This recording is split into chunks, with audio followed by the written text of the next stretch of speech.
राधे राधे सभी को। तो दोस्तों मैंने सोचा एक वीडियो सभी की नदियों के उद्गम की हो जाए, कि आप भी बोल रहे थे और मैंने भी सोचा हो जाए, क्योंकि इसके बाद में सारी जैसे नदियों को विस्तार से एक वीडियो में कोशिश करूंगी कि एक वीडियो में बन जाए, क्योंकि नदियां काफ़ी बड़ी है। टॉपिक ये वाला टॉपिक काफ़ी बड़ा है, तो जैसे उद्गम का पहले ले लेते हैं थोड़ा मोटा वैसे करके, तो जल्दी हो जाता है। तो सबसे पहले अपने बात करते हैं झेलम नदी की। तो झेलम नदी के उद्गम की बात करें तो शेषनाग झील। तो अपने थोड़ा कनेक्ट करके याद करने की कोशिश करेंगे, ट्रिक लगा करके। देखो यहाँ शेष नाग आ रहा है, नाग है ना। तो देखो नाग, जब भी नाग किसी को शेष नाग नाग डसता है तो वो झेल नहीं पाते हैं ना भाई, जहर होता है, झेल नहीं पाते, सभी को पता है। तो झेलम नदी यानी कि नाग, याद रखना, शेष नाग झेल नहीं पाएंगे। यानी कि जो झेलम नदी है इसकी बात करें तो भारत का जो जम्मू कश्मीर राज्य है उसमें बेरीनाग झरने के निकट है भाई शेषनाग, यहाँ से होता है।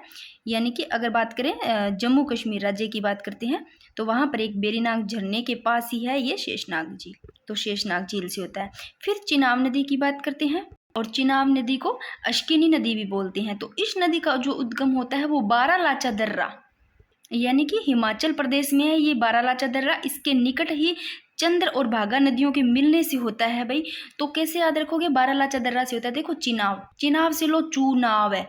अब देखो चुनाव, यहाँ आ रहा बारा लालच, बारा से लो बोलो, है ना, बागड़ी में बोल दिया बोलो ज्यादा, लाचा लालच, बोलो लालच दे दिया भाई। चुनाव, जब चुनाव आवे ना तब नेता लोग क्या होते हैं, बारा बारा लाचा, यानी कि बोरो लालच दे दिया भाई। चिनाब नदी का उद्गम याद रहिएगा बारालाचा, और झेलम नदी का शेषनाग को झेल नहीं पाते। अब आगे देखो रावी और व्यास, इन दोनों का याद कर लेना। रावी का भी रोहताक दर्रा से, देखो रावी नाम से याद रहे से रावी रह से रोहताक दर्रा याद रहिएगा। फिर व्यास का, व्यास का भी रोहताक दर्रा से होता है। तो रोहताक दर्रे के निकट ही है व्यास कुंड, उस व्यास कुंड से होता है, ठीक है ना। इस कुंड का तो नाम याद रहिएगा व्यास कुंड से, और रोहताक दर्रा ही है भाई। और यहाँ से क्वेश्चन पूछा गया, व्यास नदी को विपाशा भी कहते हैं, तो यहाँ से ऐसे क्वेश्चन पूछा गया विपाशा नाम से इसका। आगे देखो नर्मदा और सोन नदी के उद्गम स्थल की बात करते हैं, तो इनका बात करते हैं कि इनका अमरकटक से होता है। इसको कैसे याद करोगे उद्गम, पहले तो देखो जो नर्मदा नदी है ना, इसका उद्गम यानी सतपुड़ा पर्वत में है, महादेव और मेकाल श्रेणी के अंतर्गत आता है अमरकटक की चोटी। इस अमरकटक की चोटी से ही इसका उद्गम होता है नर्मदा का। और जो सोन नदी है ना, इसका भी अमरकटक से होता है। अब यहाँ थोड़ा सा ऐसे कनेक्ट कर लो, और चीज तो इससे हो नहीं रही। नर्मदा, यहाँ नरम आ रहा है, नरम, और यहाँ अमरकंटक, कंटक ऐसे लो, कंटक से कांटा लो, कांटा नरम नहीं होता है, कठोर होता है। तो थोड़ा ऐसे कर लेना, नर्मदा का जब भी नरम चीज से आता है तो कठोर लेना है, विलोम शब्द इस तरह के ले लेना। नर्मदा नदी या सोन नदी, इन दोनों का ही अमरकटक से होता है। फिर देखो महानदी, और वैसे मैंने इसको नंदी बना करके आपको याद करवाया था कि किसकी सहायक नदी है। मैंने कहा था सबके सब कहाँ जा रहे हैं, गंगा नहाने। तो मैंने कहा था सोन हो गई, और पुनपुन हो गई, और यमुना हो गई, ऐसे बताया था। साथ में पशु पक्षी भी जा रहे, ऐसे भी मैंने याद करवाया था। गंडक, ये सारी गंगा की सहायक नदियां थी। इस महा जो नदी है इसकी अगर बात करते हैं तो इसका उद्गम शिवहा एमपी से। कैसे याद करोगे इसको, वैसे इसकी कोई मेरे को ट्रिक नहीं मिल रही। देखो महा, हा आ रहा है पीछे, महा, और यहाँ भी हा, शिवहा, महा, महान है शिवहा, महान है शिव, शिवहा से शिव ले लो, चाहे शिव महान है भाई, ऐसे ले लो, शिवहा से शिव। फिर देखो गोदावरी नदी, तो इस जो गोदावरी नदी है ना, इसके उद्गम की बात करते हैं तो त्र्यंबकेश्वर। और वैसे देखो ये जो महाराष्ट्र राज्य है इसमें नासिक के निकट ही है भाई ये जो त्र्यंबकेश्वर पहाड़ी है। इस त्र्यंबकेश्वर पहाड़ी के यहाँ से इसका उद्गम होता है। वैसे यहाँ पर क्या दिख रहा है आपको, गोदावरी में गो दिख रहा है, यहाँ दावरी, यहाँ दा से लो दान, गौ माता को दान, दान किया कितनी बार, त्रि बार। और त्र्यंबकेश्वर से ले लो, यानी कि भगवान का नाम लेकर के गो दान कर दिया। गोदावरी नदी का उद्गम याद रहेगा त्र्यंबकेश्वर। और महानदी का शिवहा, नर्मदा, नरम, और इधर कंटक लेना अमरकंटक। और रावी और व्यास का आ जाएगा, व्यास का व्यास कुंड से ही है, रोहताक दर्रे के निकट है ये। और रावी का रै से रावी, रोहताक दर्रा। और चिनाव का देखो, चुनाव आते ही मतलब लालच देते हैं, बाड़ा लालच देवा वही है ना। झेलम नदी का शेषनाग ने नाग को झेल नहीं पाता। अब देखो इसकी कोई ट्रिक नहीं बन रही। यक्षी नदी, इसका तिब्बत के पठार से है, किसी अपने हिसाब से कर लेना। फिर देखो दामोदर नदी, इसके उद्गम की बात करते हैं तो छोटा नागपुर पठार, इसको कैसे कनेक्ट करोगे, यहाँ दामोदर, यहाँ दम की बात हो रही है, दामोदर, यहाँ छोटा नागपुर पठार। ऐसे लोग, कोई बच्चा छोटा है, छोटा पर दम इतना रखता है कि पूरे नाग को ही पठार, पठार से थोड़ा ऐसे ले लो, पत्थर, पठार, पत्थर, पत्थर से मार देता है, दम रखता है, छोटा बच्चा है, बड़ा ही नाग को, पूरे नाग को पत्थर से मार देता है। इस प्रकार शायद याद हो जाए, दामोदर, दम रखता है, छोटा बच्चा, नागपुर पठारे से ले लेना, ठीक है। फिर सिंधु नदी का तो सभी को पता है, सिंधु, वैसे सिंधु नदी को पढ़ेंगे आगे अपने, इसमें तो अपने उद्गम कर लेते हैं, बाकी मैं सारी को इतने अच्छे से करवा दूंगी, याद हो जाएगा। देखो सिंधु नदी, इसका मानसरोवर झील तिब्बत से, या तो सिंधु को आप साधु ले लो, सिंधु, और साधु लोग होते हैं उनका मतलब बढ़ता है, मान समान होता है, तो मानसरोवर झील तिब्बत से होता है। तो देखो सिंधु नदी कहाँ से निकलती है भाई, ध्यान रख लेना। तो भाई सिंधु नदी है, ये तिब्बत के पठारी क्षेत्रों में इस मानसरोवर झील के एक पास में ही बोखरचू हिमनद है, ये भी लिख देती हूँ मैं, बोखरचू हिमनद भी लिख दिया, बाकी आपको मानसरोवर झील याद रह जाता है तो क्वेश्चन सही हो जाता है। और एक शायद यहाँ से क्वेश्चन पूछा गया है जो कि 2010 में सेकंड ग्रेड में, कि इस तिब्बत में इस सिंधु नदी को क्या कहते हैं, तिब्बत में इस सिंधु नदी को कहते हैं सिंगी खबान, ये भी लाइन लिख देती हूँ मैं। ये लो दोस्तों, सिंधु नदी को तिब्बत में सिंगी खवान कहते हैं, ये इंपॉर्टेंट है, थोड़ा सा ध्यान रखना, 2010 में पूछा गया सेकंड ग्रेड में ये क्वेश्चन। अब देखो रामगंगा नदी, इसका जो उद्गम होता है वो कहाँ से होता है, उत्तराखंड राज्य में नामिक ग्लेशियर से, यानी कि नैनीताल से होता है इस रामगंगा नदी को। ऐसे लोग गंगा, गंगा नहाने के, वहाँ ताल जरूर होता है नीचे, गंगा नहाने जाते हैं, तो रामगंगा नैनीताल।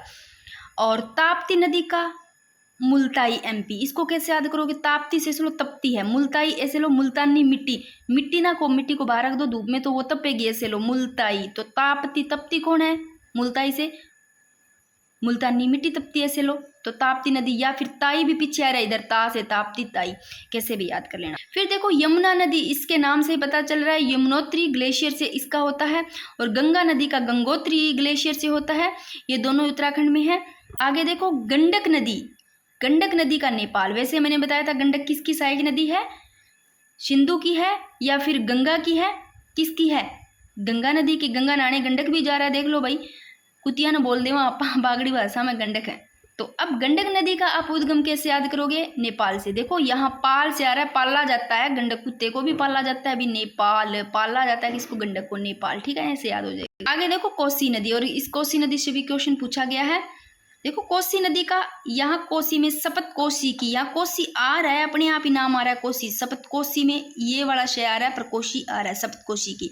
या देखो तिब्बत के पठारी बाग में हिमाचल प्रदेश से होता है, अभी तिब्बत का जो पठारी बाग हिमाचल प्रदेश से, और सपत कोसी की याद रख लेना, ठीक है ना, सपत कोसी के। फिर देखो कावेरी नदी का इधर वेरी, वेरी से लो बेर, बेर गिरता है ना नीचे, खाने वाले बेर होते हैं झाड़ियों से, गिरी, गिरी क्या भाई, वेरी, वेर गिरा, कावेरी, ब्रह्मगिरी पहाड़ी, ऐसे थोड़ा अपने हिसाब से और याद कर लेना, कैसे भी, मैंने तो कोशिश की है। आगे देखो कृष्णा नदी, महाबलेश्वर, देखो महाबलेश्वर, यहाँ पर महान बल, बल है भाई, बहुत ही महान बल है, किसमें, कृष्ण भगवान में। कृष्णा नदी जब भी आती है कृष्ण भगवान ले लेना, इसमें बहुत ही बल है, महाबलेश्वर, ठीक है ना। लूणी नदी, ये राजस्थान में अभी, इसका नाग पहाड़ से। आगे देखो घाघरा नदी, अब इसको कैसे याद करोगे, इसका भाई ममसा तुंग से ही है, आप ऐसे लेना, यहाँ आ रहा तुंग, तुंग से लो तंग, जो पहले महिलाएं घाघरा पहना करती थी तो वो ऐसे तुंग सा मान लो होता, तो खुला था, ऐसे लेना, तुंग तुंग सा लगता था, कईयों को चला नहीं जाता था, अब वाले पहनते तो उनको तंग सा ही लगता है, चला नहीं जाता, तो घाघरा नदी तुंग। और यहाँ पर आ रहा है मपसा, मपसा से माँ, ऐसे लो, हमारी माँ पहले तुंग तुंग घाघरा पहनती थी। आगे देखो नील नदी का उद्गम, ये नील नदी कहाँ से मिलती है भाई, कहाँ से निकलती है, नील नदी विक्टोरिया झील से, ठीक है ना, नील नदी विक्टोरिया झील। आगे देखो अमेजन नदी, यहाँ देखो अमेजन में आम जन आ रहा है, आम जनता, आम जन आ रहा है, और लेगो, लेगो से लोगों को आम जन बोलते हैं, तो अमेजन नदी का लेंगोविल फेरी, ठीक है ना। आगे देखो डेन्यूब नदी, यहाँ पर डेन्यूब, यहाँ ब्लैक फॉरेस्ट पर्वत, डेन्यूब, डेन्यूब से आप कुछ भी ले लो, डेन्यूब से डाकण ले लो भाई, आले ढक्कन, पहले डरते थे भाई, काला काला दिखा, ब्लैक ब्लैक सा ढक्कन, ढक्कन आ गई, भूतनी आ गई, है ना भाई, मेरे को याद करवाने कैसे भी। तो ब्लैक फॉरेस्ट पर्वत से डेन्यूब नदी का होता है ब्लैक फॉरेस्ट। अब जैसे लो डेन्यूब से लो डाकन, डाकन ब्लैक फॉरेस्ट में मिलेगी आपको पर्वत, वहां से डर लगता है ना, ब्लैक फॉरेस्ट काला काला होता है। अब लो भाई हांगहो नदी, इसको पीली नदी भी बोलते हैं, और इसका जो उद्गम होता है वो होता है क्यून लुन पर्वत, इसको याद कर लेना भाई, इसका जो उद्गम है। आगे देखो वोल्गा नदी, यहाँ वोल्गा वैसे वर्ल्डा, या वोल्गा से लो वोल, वोल को बंदा वो ही छक्का मार सकता है, ऐसे लो जिसमें वैल है, वल वल से लो बल होता है, वल्डाई पर्वत, वोल्गा नदी से वल्डाई पर्वत। आगे देखो सतलज नदी, सतलज नदी का तो सभी को पता है, मानसरोवर झील के निकट राक्षसताल से है।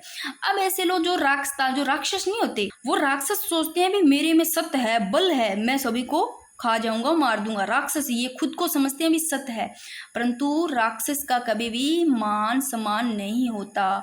तो मानसरोवर झील के निकट राक्षस ताल से किसका है, सतलज। सत्य किस में है, राक्षस में। ये खुद को समझता है भी मेरे में सत्य है, राक्षस, ठीक है। तो सतलज नदी का राक्षस ताल से होता है, मानसरोवर झील के निकट है भाई। तो देखो मोटा मोटा आपको याद हो गया, फिर भी कुछ एक आधी बचती है, तो जब नदियां करेंगे आगे वाली वीडियो में पूरी कंप्लीट, तो उसमें कुछ बच जाती है, वो आ जाती है। मैंने अपनी तरफ से सारे कंप्लीट कराने की कोशिश की है।